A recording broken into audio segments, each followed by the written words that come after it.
Եթե ձանձրացրել եք այս տիպի անհոգի, անհետարքիր, մի խոսքով բյուջետային ինտերիերներից, ցանկանում եք փոփոխություն, բայց չեք ուզում մեջ ծախսեր, հետևեք իմ խորհուրդներին։ Առաջինը ավելացրու գույն։ Գույնը հավասար է էներգիայի։ Օրինակ, էսպես, էսպես, էսպես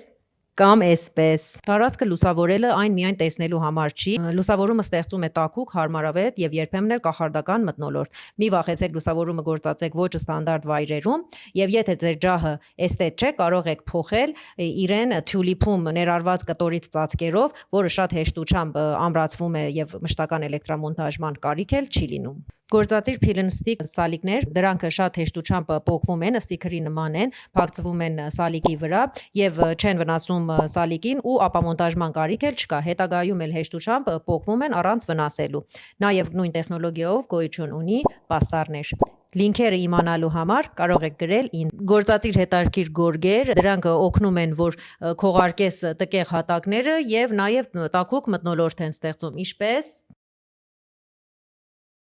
Եթե չես սիրում գույներ, խաղա տեքստուրաների հետ, գործածիր փայտ, թավիշ, ծղոտ, կտոր եւ միանգամից տարածքդ կդառնա հետաքրքիր առանց մի կաթիլ գույնի։ Կենթանի շունչ բեր տարածքիդ 1-2 բույս ավելացնելով, թեկուզ 1 փունջ ծաղիկով։